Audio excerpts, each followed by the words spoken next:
ሰላም ቅዱሳን እንደምን አላችሁ? የአምላካችን የእግዚአብሔር ስም የተባረከ ይሁን። እኔ በጣም ደህና ነኝ።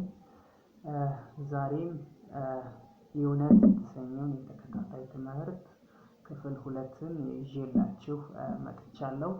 ባለፈው ክፍል ስለ እውነት ትርጉም ወይም ምንነት አይተናል። እውነት ማለት ስለ አንድ ነገር የተነገረ ትክክለኛ ቃል ነው ብለናል። እውነት የሚተላለፍበት መንገድ ደግሞ ሀተታዊ አረፍተ ነገር ወይንም ቃል ይባላል። ቃል ወይንም ደግሞ ሀተታዊ አረፍተ ነገር እውነት ወይም ሐሰት ሊሆን የሚችል ከሁለት አንዱን የመሆን የእውነትነት እድል ያለው መሆኑን አይተናል። እውነት ወይንም ሐሰት እንጂ ሁለቱንም መሆን የማይችል የአረፍተ ነገር አይነት ቃል ወይንም መግለጫ ወይንም ሀተታዊ አረፍተ ነገር ይባላል ብለን ተምረናል። ሶስተኛ ደግሞ ያየነው ነጥብ የእውነት ምንጭ ምንድነው የሚል ነበረ። የእውነት ምንጭ የእግዚአብሔር ቃል ነው ብለናል። ስለ የትኛውም ነገር ትክክለኛውን ቃል የሚሰጠን የእውነት ምንጭ የእግዚአብሔር ቃል ነው ማለት ነው። ክብር ለኢየሱስ ይሁን። ባለፈው እንደተናገርኩት ወይም በተናገርኩት መሰረት ዛሬ ደግሞ ሌሎች ስለ እውነት የሚነግሩንን ወይም ደግሞ ትክክለኛ ስለ አንድ ነገር ትክክለኛነት ሊነግሩን ስለሚችሉ የእውነት ምንጮች እናያለን ወይም ደግሞ እውነትን ስለሚያረጋግጡ ነገሮች እናያለን። ሁለት ነገሮችን እናያለን። የመጀመሪያው ህሊናችን ነው ማለት ነው። ስለዚህ ህሊና ሌላው እውነትን የሚያረጋግጥልን ነገር ነው ማለት ነው።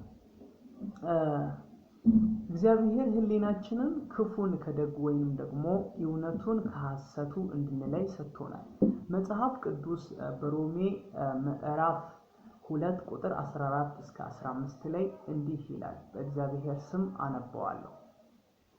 ሕግ የሌላቸው አሕዛብ ከባህሪያቸው የሕግን ትእዛዝ ሲያደርጉ እነዚያ ሕግ ባይኖራቸው እንኳ ለራሳቸው ሕግ ናቸውና እነርሱም ህሊናቸው ሲመሰክርላቸው ሐሳባቸውም እርስ በርሳቸው ሲካሰስ ወይም ሲያመካኝ በልባቸው የተጻፈውን የሕግ ሥራ ያሳያሉ። ስለዚህ አሕዛብ ተብሎ የተጠሩት በዚህ ቦታ የእግዚአብሔር ሕግ ያልተሰጣቸው አሕዛብ ወይንም ደግሞ በምድር ላይ ያሉ ህዝቦች ናቸው። እነዚህ ሰዎች የእግዚአብሔር የተጻፈው 10ቱ ትእዛዛት ሕግ ባይሰጣቸውም እንኳን በህሊናቸው ሕግ የእግዚአብሔር ሕግ አለ። ይህም እግዚአብሔር ሕግ እውነቱን ከሐሰቱ እንዲለዩ የሚረዳቸው፣ ክፉን ከደጉ እንዲለዩ የሚረዳቸው ነው። ከዚህ የተነሳ የእግዚአብሔር ሕግ ነው ማለት ነው። የእግዚአብሔር ሕግ ደግሞ እውነት ነው ወይንም ደግሞ የእግዚአብሔር ቃል የእግዚአብሔር ሕግ ነው። የእግዚአብሔር ሕግ ደግሞ እውነት ነው። ስለዚህ ህሊናችን እውነትን ሊያረጋግጥልን ይችላል ወይንም ደግሞ የእውነት ምንጭ ሊሆን ይችላል ማለት ነው በዚህ የእግዚአብሔር ቃል መሰረት። ሁለተኛው ተጨማሪ ስለ እውነት የሚያረጋግጥልን ወይንም ደግሞ የሚያስረዳን ነገር ማህበራዊ አመለካከቶች ወይንም ደግሞ ማህበራዊ እምነቶች ናቸው። ይሄም ማለት ማህበረሰቡ የሚያምናቸው ይሄ ነገር ጥሩ ነው፣ ይሄ ነገር መጥፎ ነው፣ ይሄ ነገር ትክክል ነው፣ ይሄ ነገር ደግሞ ተሳሳተ ነው ብለው አንድ ማህበረሰብ የሚያስቀምጠው የራሱ የሆነ የሥነ ምግባር ሕግ አለ ማለት ነው። እና ያ ሕግ የማህበራዊ ሕግ ስለ እውነት ሊነግረን ይችላል። ነገር ግን የማህበራዊ ሕግ ወይንም ደግሞ የማህበረሰብ አመለካከቶች ወይንም ደግሞ እምነቶች እንደ እግዚአብሔር ቃል ሙሉ በሙሉ ያለምንም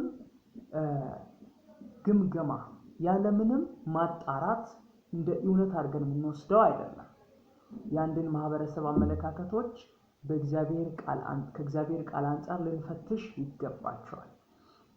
ነገር ግን አንዳንድ ማህበራዊ እምነቶች እንደ እግዚአብሔር ቃል ትክክል የሆኑ ናቸው፣ አንዳንዶች ደግሞ አይደሉም። ለምሳሌ ታላቅን ማክበር፣ የተቸገሩትን ማገዝ፣ እንደዚህ አይነት የሥነ ምግባር ህጎች ናቸው መልካም የሆኑ እንደ እግዚአብሔር ቃል የሆኑ ማለት ነው። ነገር ግን አንዳንድ ደግሞ ከእግዚአብሔር ቃል ተቃራኒ የሆኑ የማህበረሰብ አመለካከቶች